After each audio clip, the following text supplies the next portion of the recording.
اسی کی پوجا کرتے، اسی سے ڈرتے. سب سے پہلے ہم یہ ایگریمنٹ کریں. تو اللہ فرما رہے ہیں کہ اللہ سے جو ایگریمنٹ ہے یا روابط، سب سے پہلے بندے کا جو ہے اللہ سے رابطہ ہے نا. اس کے بعد سیرت کا مطالعہ کرتے ہیں تو ہم اللہ کے رسول کو ہمارا ایڈیل مانتے ہیں، مربی مانتے ہیں، رسول مانتے ہیں. پھر ہم جس کی کوکھ سے پیدا ہوئے ماں باپ کی، تو ہم ان کے ساتھ کا معاملہ روابط ہے، ان کے ساتھ اچھے روابط ہونا چاہیے. بیوی بچوں کے ساتھ اچھے روابط ہونا چاہیے. عزیزوں اور خالد کے ساتھ اچھے روابط ہونا چاہیے. اسلام جو ہے انفرادی زندگی کو پسند نہیں کرتا. اسلام اجتماعی زندگی کا نام ہے. اکیلے رہنے تو اکیلا عبادت کر لیتے ہو، اکیلے غار میں زندگی گزارتا ہوں، اکیلا خدا کو خوش کر لیتے ہو، اللہ اللہ اللہ. نہیں، کوئی بھی پیغمبر جو ہے تنہائی میں زندگی نہیں گزارا.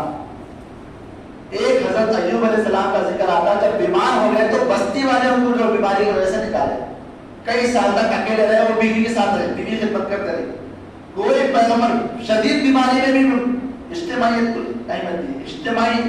اجتماعیت سے ترمذی کی حدیث ہے، اللہ رسول نے فرمایا صلی اللہ علیہ وسلم نے، جماعت پر اللہ کا ہاتھ ہے، جماعت پر اللہ کا ہاتھ ہے، اور جماعت سے جو علیحدہ ہوا وہ گمراہ ہوا اور جہنم میں گیا.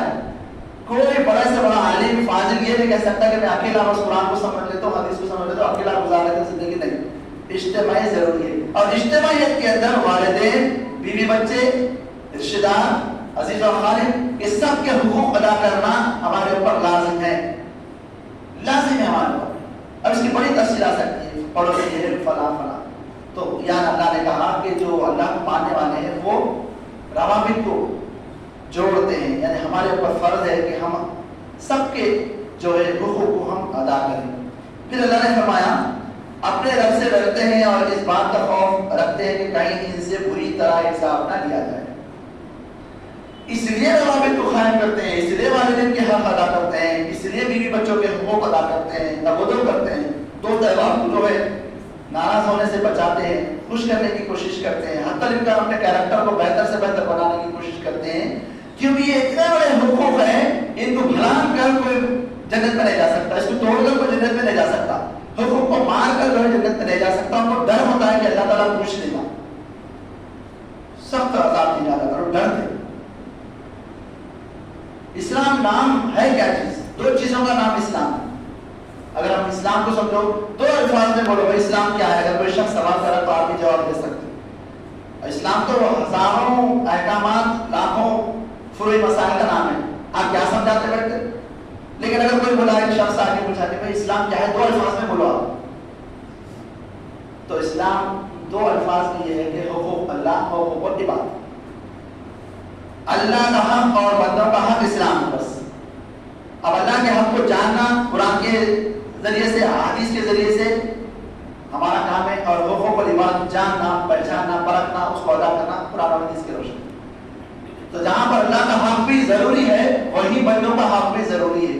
تو ان کو ڈر ہوتا ہے، خوف ہوتا ہے کہ کہیں ہم سے ماں باپ نہ ناراض ہو جائے، بیوی بچے نہ ناراض ہو جائے، عزیز و اقارب نہ ناراض ہو جائے، ہمارے سے کوئی ایسی کوتاہی لفزش نہ ہو جائے کہ کل قیامت کے دن ڈھیر سارے نیک اعمال، حدیث ہے قیامت کے دن ڈھیر سارے نیک اعمال ہوں گے، لیکن اس کو جو ہے جنت میں نہ ڈالا جائے گا، بلکہ ہر ایک شخص آنا جائے گا، میرا حق نے مارا تھا، میرے کو گالی دیا تھا، میرے کو ہاتھ سے مارا تھا، میرے کو جو ٹارچر کر رہا تھا، بیوی آئے گی، بچے آئیں گے، دوست احباب آئیں گے، سب آئیں گے، پورا مال یعنی نیکیوں کے اعمال چلے جائیں گے. آخر میں نیکیاں ختم ہو جائیں گی، گناہ ڈالا جائے گا اور اس کو بس یعنی بچھانے کے بعد پکڑ کر دوزخ میں ڈال دیا جائے گا. یہ کوئی الف للا کی کہانی نہیں ہے یا کوئی قصہ کوئی نہیں ہے، بلکہ یہ ہونے والی چیز ہے. قیامت کے دن یہ ہونے والا ہے معاملہ. الرٹ کر دیا اللہ تعالیٰ نے، پیپر کاؤنٹ کر دیا اللہ تعالیٰ نے کہ یہ ہونے والا ہے، اس سے ڈرتے ہوئے زندگی گزارو. تو ہم جس طریقے سے اللہ کی عبادت کے معاملے میں سینسٹیو ہوئے ڈرتے ہیں، اسی طریقے سے ہم بندوں کے حقوق میں بھی ڈرنے کی بات، اللہ سے ڈرنا چاہیے. پھر اللہ فرما رہے اور اس بات کا خوف رکھتے ہیں کہ کہیں ان سے بری طرح حساب نہ لیا جائے. ان کا یہ حال ہوتا ہے کہ اپنے رب کی رضا کے لیے صبر کرتے ہیں اور نماز قائم کرتے ہیں اور ہمارے دیے ہوئے رزق میں سے علانیہ اور پوشیدہ خرچ کرتے ہیں. اس کے اندر 4-5 ایک ساتھ صفات آئی ہے، مختصر آپ کے سامنے رکھتا ہوں. صبر یہ ہے، صبر کے تو معنی بہت سارے، کتاب لکھ سکتے آپ صبر پہ. صبر کے مختصر معنی یہ ہے کہ جب مشکلات اور مسائل آئیں تو اللہ کی رضا کے لیے صبر کریں، اور جب خوشیاں جب ہمارے پاس آئیں تو خوشیوں کو اللہ کے دائرے میں، مال اور متاع کو اللہ کے دائرے میں خرچ کرے، یہ بھی ایک صبر ہے۔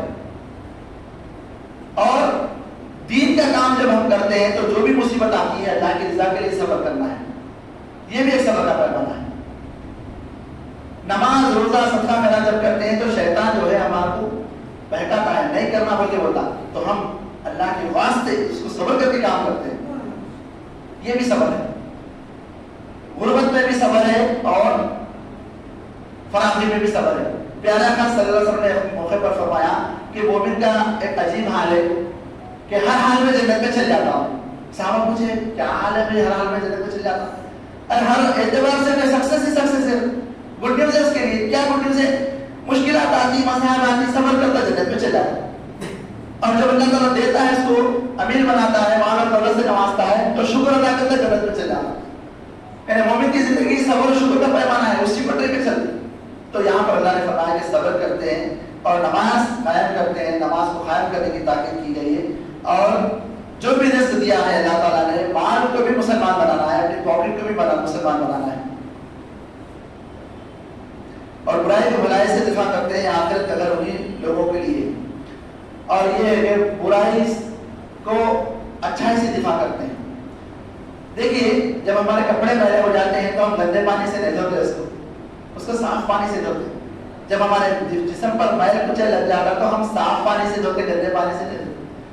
جب ہمارے معاملات کسی کے ساتھ خراب ہو جائیں، وہ گالا گلوچ کرتا رہا ہے، تو ہم اس کے ساتھ اچھا معاملہ کرنا، صاف پانی کا معاملہ کرنا، ہمارے کردار ایسے رہنا کہ رحم دلی کا معاملہ کرنا۔ نبی صلی اللہ علیہ وسلم ابو بکر صدیق راستے سے جا رہے تھے، ایک کافر ابو بکر صدیق کو گالیاں دینا شروع کر دیا،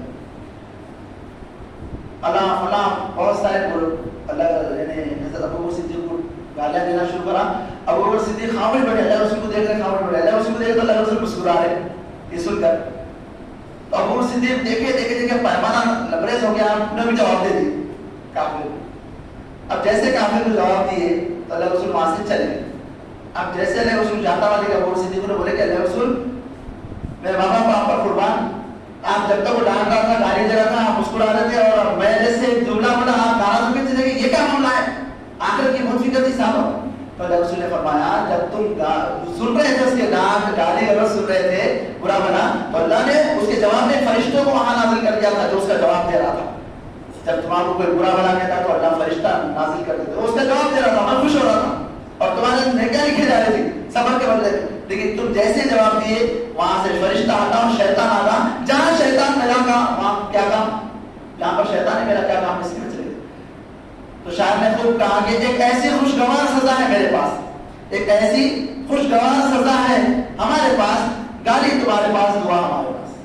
تو ہم جو ہے گالی کا جواب دعا سے دینے کا معاملہ ہے۔ پھر اللہ فرمانے آخرت کا گھر انہی لوگوں کے لیے ہے، یعنی ایسے بعض جو ان کی اپنی قیام کے ہوں گے وہ خود بھی ان میں داخل ہوں گے، اور ان کے آبا و اجداد، ان کی بیویاں اور ان کے اولاد میں سے جو صالح ہیں وہ بھی ان کے ساتھ وہاں ہوں گے۔ ملائکہ ہر طرف سے ان کے استقبال کے لیے آئیں گے اور ان سے کہیں گے تم پر سلامتی ہو، تم نے دنیا میں جس طرح صبر سے کام لیا اس کی بدولت آج تم اس کے مستحق ہو۔ اس میں دو اہم پوائنٹس ہیں، ایک یہ کہ اللہ رب العزت جو ہے بندوں سے بے انتہا محبت کرنے والا ہے۔